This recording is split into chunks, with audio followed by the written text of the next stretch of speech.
Os voy a leer una cosa. Hoy es viernes de libros y os voy a leer, antes de deciros lo que es, algunas páginas del libro que voy a recomendar hoy. Cuando comencé a utilizar la dinamita, yo también tenía fe en muchas cosas, en todas, pero he acabado creyendo solo en la dinamita. Dice el autor: yo era eso que los sociólogos llaman un pequeño burgués liberal, ciudadano de una república democrática y parlamentaria, trabajador intelectual al servicio de la industria regida por una burguesía capitalista, heredera inmediata de la aristocracia terrateniente, que en mi país había monopolizado tradicionalmente los medios de producción y de cambio, como dicen los marxistas. Ganaba mi pan y mi libertad con una relativa holgura, confeccionando periódicos y escribiendo artículos, reportajes, biografías, cuentos y novelas, con los que me hacía la ilusión de avivar el espíritu de mis compatriotas y suscitar en ellos el interés por los grandes temas de nuestro tiempo. Esta es la primera confesión que nos hace el autor. Era un burgués liberal en una república parlamentaria y se dedicaba, como yo, a escribir artículos, reportajes, cuentos, novelas, libros. Dice el autor: cuando iba a Moscú y al regreso, contaba que los obreros rusos viven mal y soportan una dictadura que se hacen la ilusión de ejercer. Mi patrón me felicitaba y me daba cariñosas palmaditas en la espalda. Cuando al regreso de Roma aseguraba que el fascismo no ha aumentado en 1 gramo la ración de pan del italiano, ni ha sabido acrecentar el acervo de sus valores morales, mi patrón no se mostraba tan satisfecho de mí ni creía que yo fuese realmente un buen periodista. Pero, en fin de cuentas, a costa de buenas y malas caras, de elogios y censuras, yo iba sacando adelante mi verdad de intelectual liberal, ciudadano de una república democrática y parlamentaria. Si, como me ocurría a veces, el capitalismo no prestaba de buen grado sus grandes rotativas y sus toneladas de papel para que yo dijese lo que quería decir, me resignaba a decirlo en el café, en la mesa de la redacción o en la humilde tribuna de un Ateneo provinciano, sin el temor de que nadie viniese a ponerme la mano en la boca y sin miedo a policías que me encarcelasen ni encamisados que me hiciesen purgar atrozmente mis errores. Antifascista y antirrevolucionario por temperamento, me negaba sistemáticamente a creer en la virtud salutífera de las grandes conmociones y aguardaba trabajando confiado en el curso fatal de las leyes de la evolución. En realidad, y prescindiendo de toda prosopopeya, mi única y humilde verdad, la cosa mínima que yo pretendía sacar adelante, merced a mi artesanía y a través de la anécdota de mis relatos vividos o imaginados, mi única y humilde verdad era un odio insuperable a la estupidez y a la crueldad. Es decir, una aversión natural al único pecado que para mí existe: el pecado contra la inteligencia, el pecado contra el Espíritu Santo. Pero la estupidez y la crueldad se enseñoreaban en España. ¿Por dónde empezó el contagio? Los caldos de cultivo de esta nueva peste, germinada en ese gran pudridero de Asia, nos lo sirvieron los laboratorios de Moscú, Roma y Berlín, con las etiquetas de comunismo, fascismo o nacionalsocialismo. Y el desapercibido hombre celtíbero los absorbió ávidamente. Después de 3 siglos de barbecho, la tierra feraz de España hizo pavorosamente prolífica la semilla de la estupidez y la crueldad ancestrales. Es vano el intento de señalar los focos de contagio de la vieja fiebre cainita en este o aquel sector social, en esta o aquella zona de la vida española. Ni blancos ni rojos tienen nada que reprocharse. Idiotas y asesinos se han producido y actuado con idéntica profusión e intensidad en los dos bandos que se partirían España. De mi pequeña experiencia personal, puedo decir que un hombre como yo, por insignificante que fuese, había contraído méritos bastantes para haber sido fusilado por los unos y por los otros. Me consta por confidencias fidedignas que Aún antes de que comenzase la guerra civil, un grupo fascista de Madrid había tomado el acuerdo perfectamente reglamentado de proceder a mi asesinato como una de las medidas preventivas que había que adoptar contra el posible triunfo de la revolución social, sin perjuicio de que los revolucionarios anarquistas y comunistas considerasen, por su parte, que yo era perfectamente fusilable. Cuando estalló la guerra civil, me quedé en mi puesto cumpliendo mi deber profesional. Un consejo obrero, formado por delegados de los talleres, desposeyó al propietario de la empresa periodística en la que yo trabajaba y se atribuyó mis funciones. Yo, que no había sido en mi vida revolucionario, ni tengo ninguna simpatía por la dictadura del proletariado, me encontré en pleno régimen soviético, en España. Me puse entonces al servicio de los obreros como antes lo había estado a las órdenes del capitalista, es decir, siendo leal con ellos y conmigo mismo. Hice constar mi falta de convicción revolucionaria y mi protesta contra todas las dictaduras, incluso la del proletariado, y me comprometí únicamente a defender la causa del pueblo contra el fascismo y los militares sublevados. Me convertí en el camarada director y puedo decir que durante los meses de guerra que estuve en Madrid, al frente de un periódico gubernamental que llegó a alcanzar la máxima tirada de la prensa republicana, nadie me molestó por mi falta de espíritu revolucionario, ni por mi condición de pequeño burgués liberal, de la que no renegué jamás. Vi entonces convertirse en comunistas fervorosos a muchos reaccionarios y en anarquistas terribles a muchos burgueses acomodados. La guerra y el miedo lo justifican todo. Hombro con los revolucionarios, yo que no lo era, luché contra el fascismo con el arma de mi oficio. No me acusa la conciencia de ninguna apostasía. Cuando no estuve conforme con ellos, me dejaron ir en paz. Me fui. Cuando tuve la íntima convicción de que todo estaba perdido y ya no había nada que salvar. Cuando el terror no me dejaba vivir y la sangre me ahogaba. ¡Cuidado! En mi deserción pesaba tanto la sangre derramada por las cuadrillas de asesinos que ejercían el terror rojo en Madrid como la que vertían los aviones de Franco, asesinando mujeres y niños inocentes. Y tanto o más miedo tenía a la barbarie de los moros, los bandidos del tercio o los asesinos de la falange que a la de los analfabetos anarquistas y comunistas. Los espíritus fuertes dirán seguramente que esta repugnancia por la humana carnicería es un sentimentalismo anacrónico. Es posible, pero sin grandes aspavientos, sin dar a la vida humana más valor del que puede y debe tener en nuestro tiempo, ni a la acción de matar más trascendencia de la que la moral al uso pueda darle, yo he querido permitirme el lujo de no tener ninguna solidaridad con los asesinos. Para un español, quizá sea este un lujo excesivo. Se paga caro, desde luego. El precio hoy por hoy es la patria. Pero la verdad, entre ser una especie de abisinio desteñido, que es a lo que le condena a uno el general Franco, o un kirguís de Occidente, como quisieran los agentes del bolchevismo, es preferible meterse las manos en los bolsillos y echar a andar por el mundo, por la parte habitable del mundo que nos queda, a unas sabiendas de que en esta época de estrechos y egoístas nacionalismos, el exiliado, el sin patria, es en todas partes un huésped indeseable que tiene que hacerse perdonar a fuerza de humildad y servidumbre su existencia. De cualquier modo, soporto mejor la servidumbre en tierra ajena que en mi propia casa. Cuando el gobierno de la República abandonó su puesto y se marchó a Valencia, abandoné yo el mío.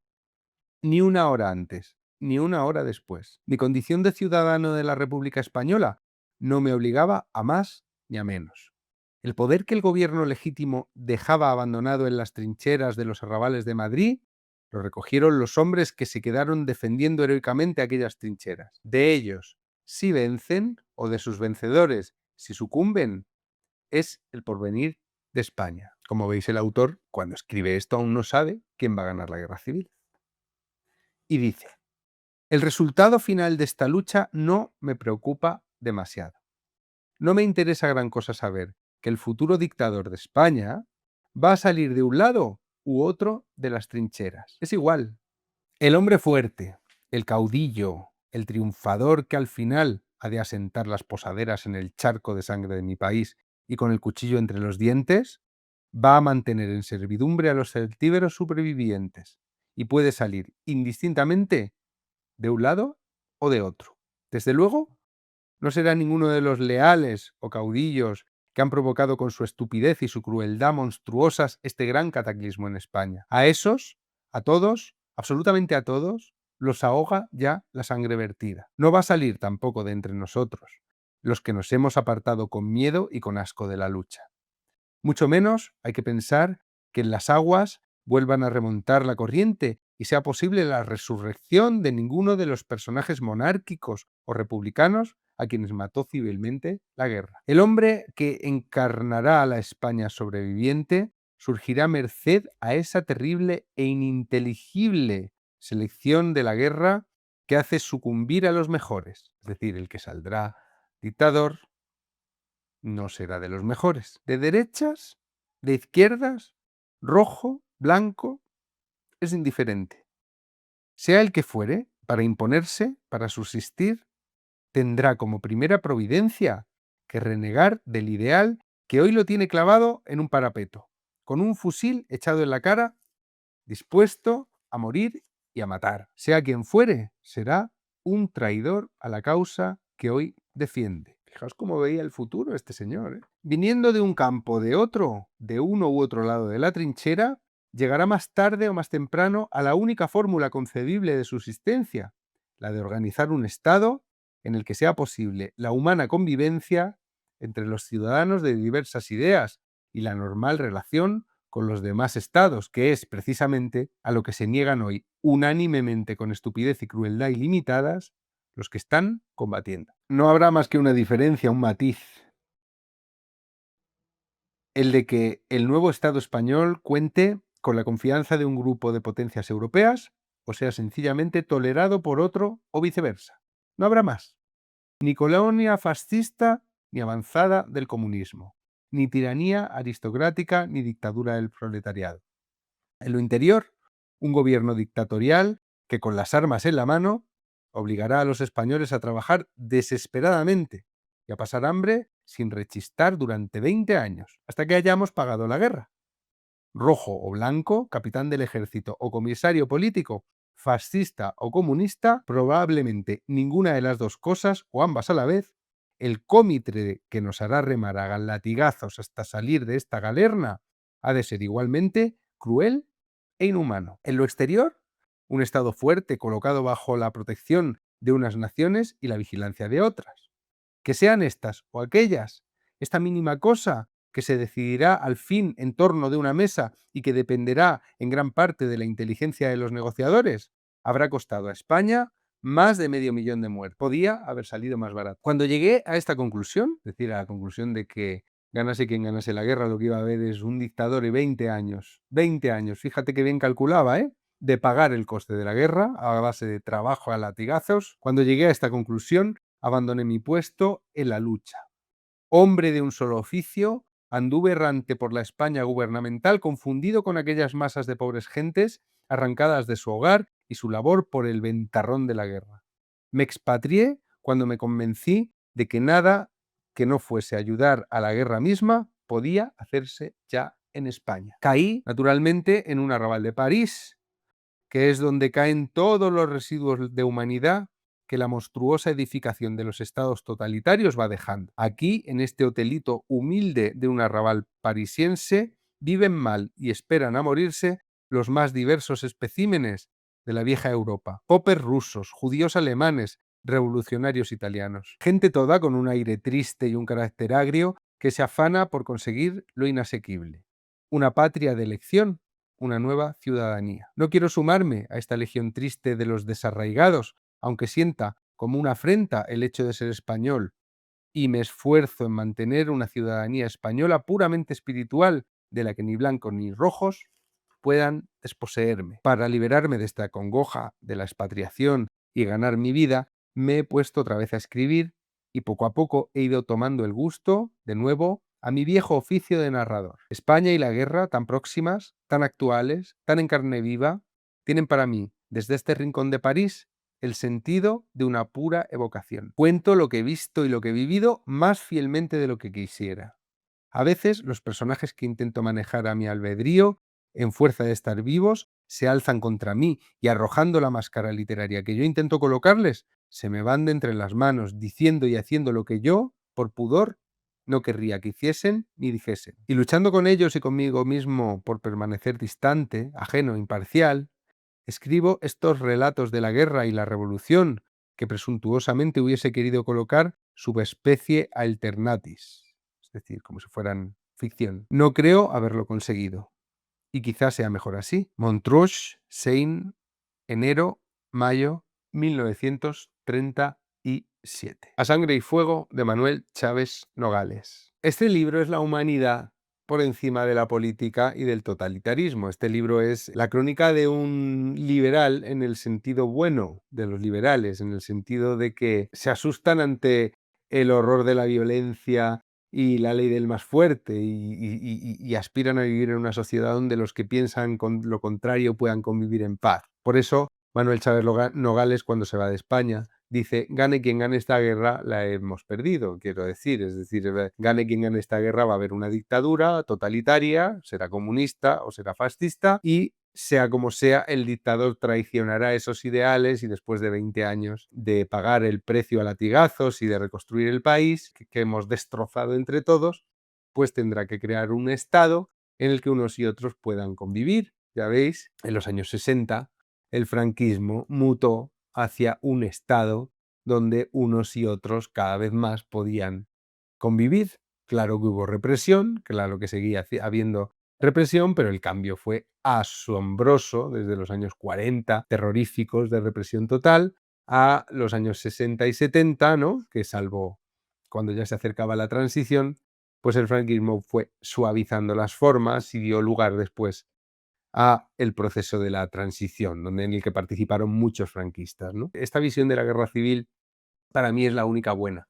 La guerra civil como una inmensa pérdida de tiempo y de vidas, como una especie de parón que se hace, retroceso, que nos obliga al país a avanzar despacio, sufriendo, pasando hambre, trabajando mucho para reconstruir algo que no se tendría por qué haber destruido, y para lo que Manuel Chávez Nogales veía que había, como veis al principio del prólogo, responsables múltiples. Lo que viene después de ese prólogo, os podéis imaginar, son relatos terroríficos, terribles de la guerra civil. Son cosas que él ha visto y oído, están narrados como si fueran ficción, pero no son ficción, son hechos reales o, como mínimo, hechos de los que Manuel Chávez Nogales ha tenido noticia. Las observaciones que hace son tan brillantes y tan finas como la que os voy a leer, muy cortita. Aquí está hablando de un miliciano en una ciudad, no dice todavía cuál es, que está totalmente a oscuras. Sabéis que las ciudades se ponían a oscuras por los bombardeos aéreos. El protagonista de esta parte es un miliciano que está vigilando los coches que pasan. Siguió el auto su camino descubriendo esquicios de la ciudad en aquel hondón tenebroso hasta que se lo tragó la distancia. El miliciano Pedro, arrastrando la culata del fusil por el adoquinado, volvió a su portal y a su somnolencia. De la guerra y de la revolución pensaba: lo peor es el sueño que se tiene siempre. Si se pudiera dormir. La guerra y la revolución serían menos duras y menos crueles si los hombres que las hacen hubieran dormido bien, a gusto, en una cama blanca y grande, en la que fuese posible estirar las piernas entre unas sábanas frescas. Cuando se tienen los ojos como si fueran de cristal y los párpados pesan como el plomo, cuando se siente en la espalda encorvada por la fatiga una punzada sutil, no cabe andarse con contemplaciones.